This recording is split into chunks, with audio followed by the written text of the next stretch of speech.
to the Lakers. Three-time All-Defense first-team member Marcus Smart will don the purple and gold this season. Smart plans to sign a 2-year, $11 million deal with the Lakers after finalizing a buyout with the Washington Wizards. The 2022 Defensive Player of the Year chose Los Angeles over interest from the Suns and the Milwaukee Bucks here. Let's bring back our senior insider, Shams Charania. Shams, how did this deal come together? Look, Marcus Smart wanted to be back in championship contention mode. His first 9 seasons in the NBA, the rival Boston Celtics, the rival of the Lakers, he made it to the playoffs, competed deep in multiple runs there for 9 consecutive seasons. Then he missed the playoffs. The last 2 years, I'm told he's been working hard on his body this offseason to return to the form in 2022 when he won the Defensive Player of the Year award. And so once he got permission from the Wizards to speak to the Lakers, Bucks, and Suns, his attention turned toward the Lakers. It was a close race. I'm told one thing that was instrumental in all this was Luka Doncic. He called Marcus Smart directly multiple times last week, told him how much he wants to play with him in Los Angeles. And so it was a close race. It came down to opportunity, some financial components involved in this as well, but they view Marcus Smart kind of as that Dorian Finney-Smith replacement, as the point of attack defender for J.J. Redick. And so you look at that right there. Marcus Smart joined Jake LaRavia and DeAndre Ayton as additions. And Luka Doncic played a role not only with Marcus Smart, but also with the signing of DeAndre Ayton. This team obviously has made some shifts this offseason. And that's a little bit of a different role for Luka. It's not that he hasn't been a leader around locker rooms in the past, but making those sorts of phone calls is not something I remember hearing as much of in previous seasons. That's really interesting insight, Shams. Thank you so very much. Shams mentioned it. It's been a little bit of a different role for Marcus Smart lately. He's played a combined 54 games the last 2 seasons. He's been under 50 games played in 3 of the last 5 seasons. As you can see right here, a steep departure from his time with the Boston Celtics.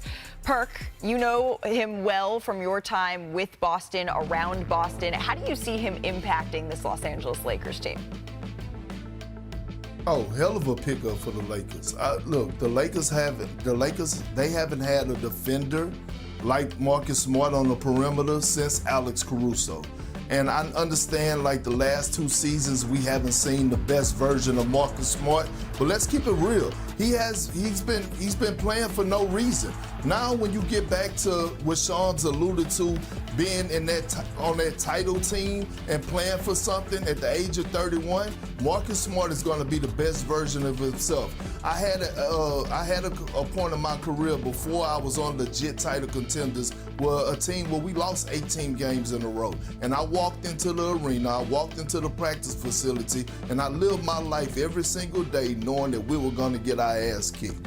But once the tables was turned and we made a trade for Kevin Garnett, we made a trade for Ray Allen, and we became legit title contenders, my mindset changed, and all of a sudden it got more professional off the court, but they got the best version of Kendrick Perkins on the court. We're going to see that with Marcus Smart in the Los Angeles Lakers. And we've certainly seen that from Marcus Smart in past years with the Boston Celtics. It's the last couple of seasons that have been a little bit of a drought. I got to say, I underestimated the amount of Boston Celtics fans that still pour so much into that Lakers-Celtics rivalry that say, hey, we don't want to, no, Marcus Smart, we're not going to root for him anymore now that he's with the Los Angeles Lakers.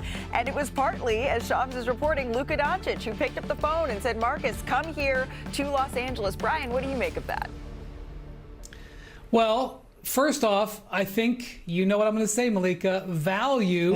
This is a key signing for value. They got him for the biannual exception. He took the buyout and is now coming at age 31 to play for the Lakers for less than his normal salary is going to be, with high motivation. But the thing that's interesting to me about the Luka recruitment was that he is definitely on the same page as the Lakers front office. I think it's key what Shams described, and I checked this out too. The phone calls. Look, I can send somebody a text and say, hey, it will be kind of cool for you to hang out with me next year, and put the phone down. The multiple phone calls while Luka was overseas, after obviously communicating with the Lakers front office saying, hey, we can get Marcus Smart, there's competition for him, can you reach out to him? To me, that's really important if you're a Laker fan. Luka working side by side with the front office, spending time working on being on the same page. The reason that's important, Malika, I'll say it again as well, Luka has a contract extension option coming starting as recently as August 2nd. And anything that the Lakers do with their bench positions or anything like that, all of it, even LeBron's contract and his option, it's all secondary to getting number 77 into a long-term deal. And if he is working hand in hand with the front office on acquiring players and recruiting players, that's a very good sign about where he's looking at going forward. Whenever Wendy gets on the Wendy soapbox, I'm just gonna start having my little Wendy, making sure we underscore it. By the way, I'm gonna try not to take any offense to the fact that you only text me when you want to hang out. I've never gotten multiple phone calls from you, Brian. I have gotten multiple phone calls from Bobby.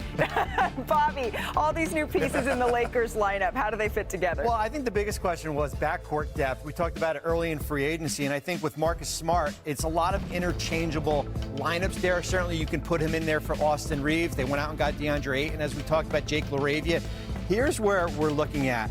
It's okay with hitting doubles in free agency. Everybody talks about hitting a home run. $19 million, Brian Windhorst value, right? Ayton, Smart, and LaRavia for one season here. Two of them are on buyout. Of course, we are going to be waiting on Luka. 4 years, $222 million. And I know a lot of Laker fans hit me up last night and they said, can we go out and get a 15th player? Cannot right now because of where you are under the first apron. You're $1 million below. Jordan Goodwin, who was waived as part of this, you cannot sign him on a two-way contract because he has 4 years of service. Certainly a loss, but when you look at it, if the Lakers get Marcus Smart, Boston version. This morning, Chris Paul coming back to the Los Angeles Clippers. Our senior insider broke the story and joins us now. Shams, why did Chris Paul decide to return here to the Los Angeles Clippers? Malika, Chris Paul wanted to stay near his family in Los Angeles this upcoming season, and the Clippers needed another reserve guard. They needed someone at the point guard position coming off the bench, so it made it a perfect match, a perfect reunion. And multiple suitors such as Milwaukee, Dallas, Charlotte all expressed interest in Chris Paul over the last few weeks. But now the ability to join a contender in LA, the shared history that these two sides have together, 5 All-Star appearances, 5 All-NBA teams, a franchise record with the Clippers in 6 years that he had spent there prior. And he really wanted to see, can he return back to the Clippers? And this is a team full of veteran players. It's a deep team. I'm told Chris Paul very much understands his role could fluctuate night to night. He might not play on some nights, but the ability to start, come off the bench, and be a plug-and-play player, this is someone that could have a pretty impactful role coming off that Clippers bench. Yeah, Shams, I know his role may look a little bit different, but I'm a sucker for the nostalgia. I love seeing already the clips that have been circulating around the internet of those Lob City Clippers and the thought that we're going to get to see a new version of that once again. But this time it's going to be Chris's 21st season in the NBA. Do you have any reporting to suggest that we should be thinking about this as his last hurrah? Malika, I'm told Chris Paul is expected to retire after this season. He's going to go through training camp, go through the season like he always does, see how it goes.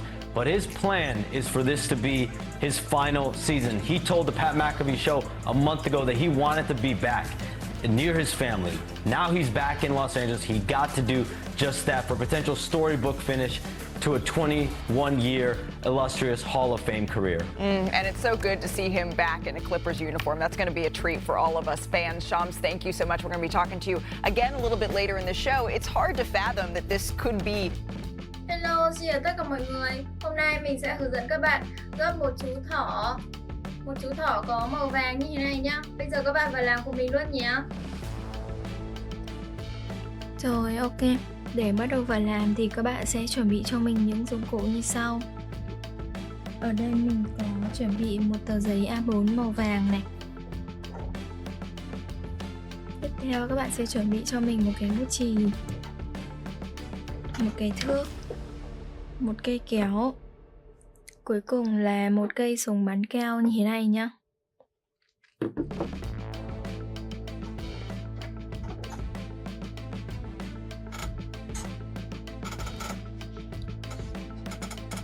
Rồi bây giờ mình sẽ hướng dẫn các bạn vào làm này. Các bạn lấy cho mình cái bút chì và thước kẻ. Đo cho mình kích thước của cái tờ giấy này. Nó sẽ là 15 cm này.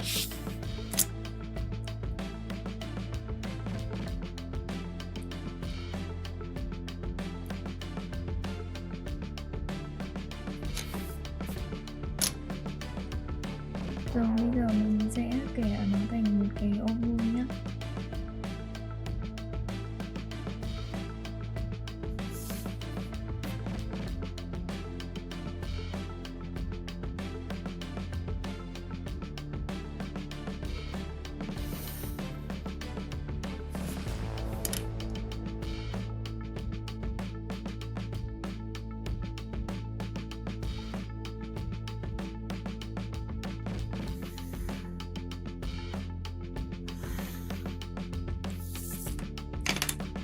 Rồi mình đã kẻ xong được cái ô vuông này rồi. Bây giờ mình sẽ dùng cây kéo này để mình cắt nó ra này.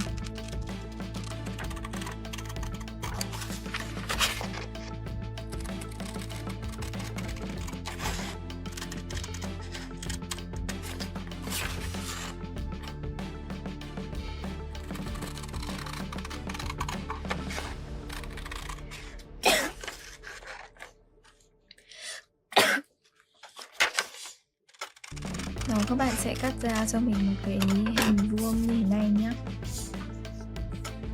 Rồi bây giờ mình sẽ hướng dẫn các bạn gấp nó vào nhé.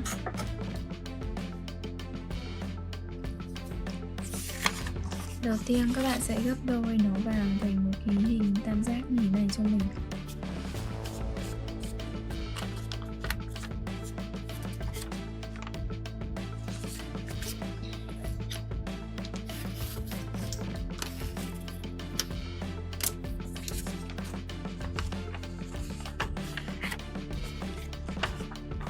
Rồi sau đó mình sẽ gấp đôi lên tiếp lần thứ hai nhé.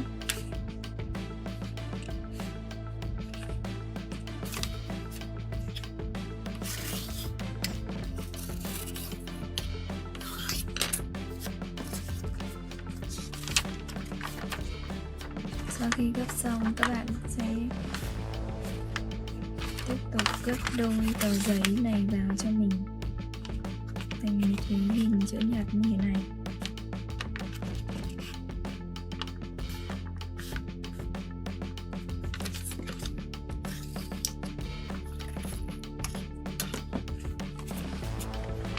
Rồi sau đó các bạn lại gấp vào đây tiếp cho mình này.